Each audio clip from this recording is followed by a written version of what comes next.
Okay, it's the second time trying to make this. I mean, I don't even know if I'm gonna get to upload this because the other one is still uploading. Um, it's more of the same in a lot of ways, but it's about 10:30, past 10:31, and I'm out here in my car, and got off the phone with my sister, and the situation.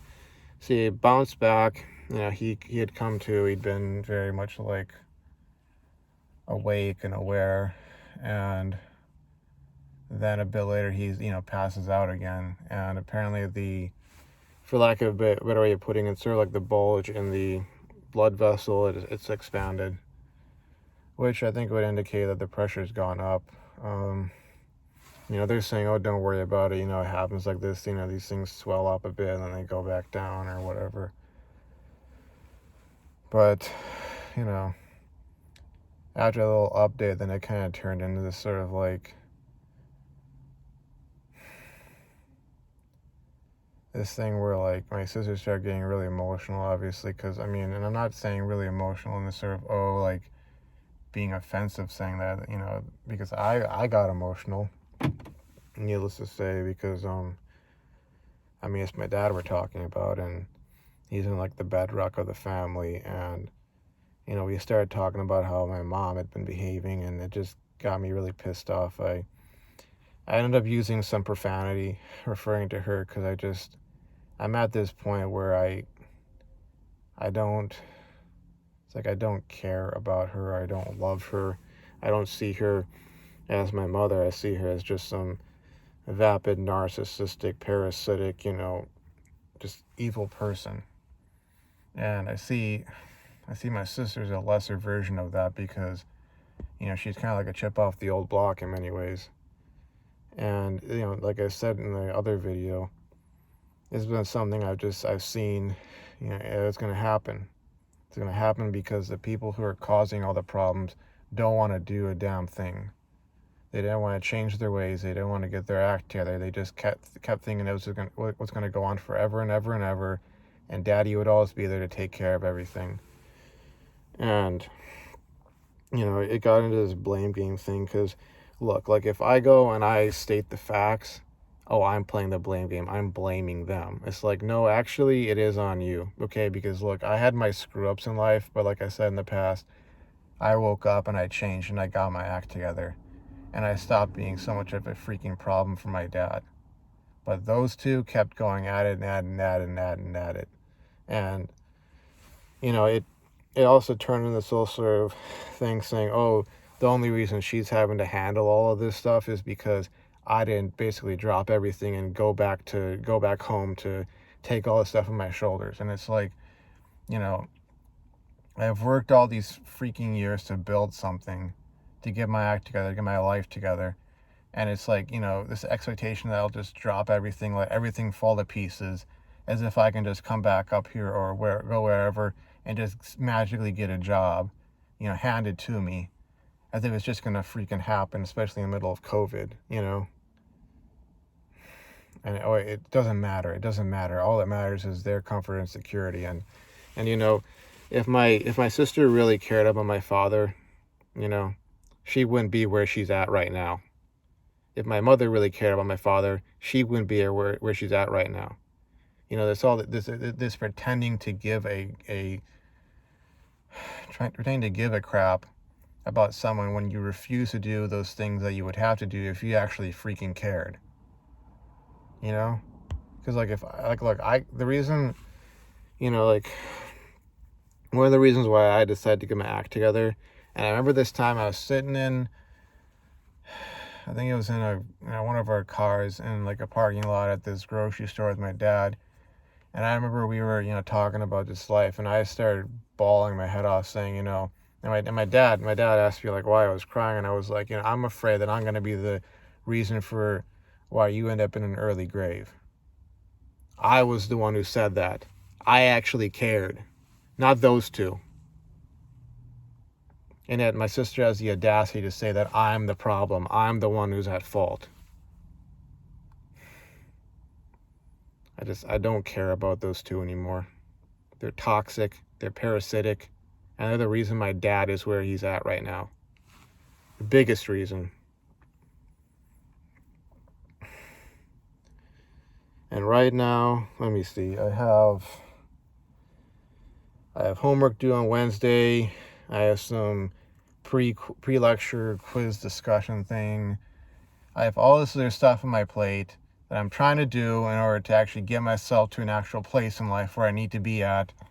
And because of all of this, I mean, look, like last week, I'll tell you, last week on Sunday when I couldn't sleep because I was so worried about my dad, because I had talked to him and he, said, oh, my sister was in and out of the hospital all these times the last 3 weeks, etc., and he couldn't sleep.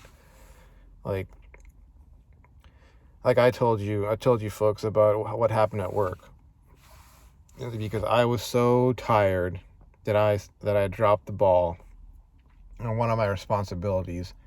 And because of that, we were delayed in this build we were supposed to do. And I got yelled at by my boss in front of all my coworkers. Is this going to happen this week too? Because those two down south couldn't go and handle their end of things. They had to go push my dad so down far that now he's in the hospital.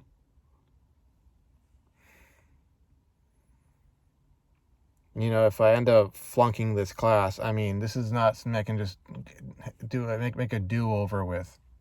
These are the kind of classes right now where if I want to get into that graduate school program and actually amount to something, I have to get a B or above for their requirement as far as the individual grade is concerned. But as far as GPA is concerned, I have to get an A- or an A or above.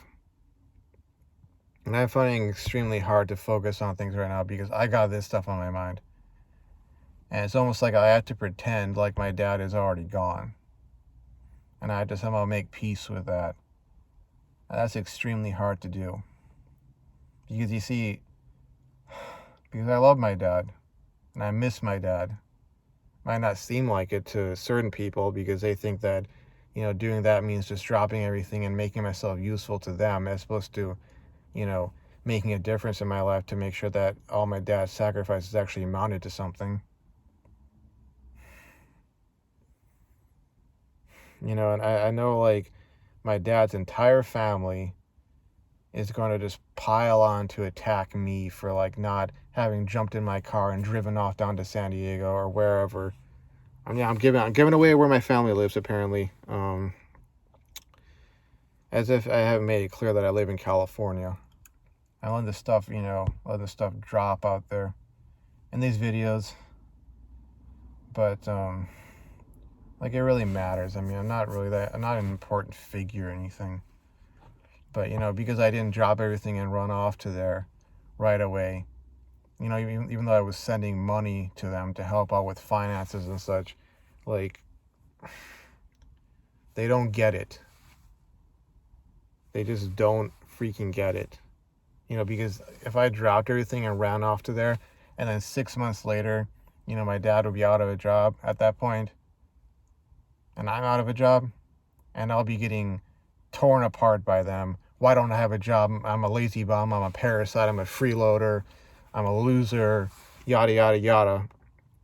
Well, I need to get a job. Why don't you get a job? I had a job. I lost it. I gave it up. Why? Because you said I had to jump in the car and drive all the way down there to save you. To save you from stuff that you got yourself into. And so much the problem with the situation is that my dad never really wanted to actually stand up for himself. He never wanted to go and do what was right. Doing what was right would not necessarily be the thing that would sound nice or look nice. What would have been right to do, it would have been to divorce my mother years ago when she started abusing him.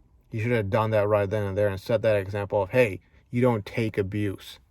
If you're in an abusive situation with bad people, get out as soon as you can before they sink their claws in you and you're stuck in place. I don't know what I'm going to do right now because I have to try and get my mind back onto things. And, maybe if I could turn this phone off, it's an iPhone, so you can't turn it off apparently. But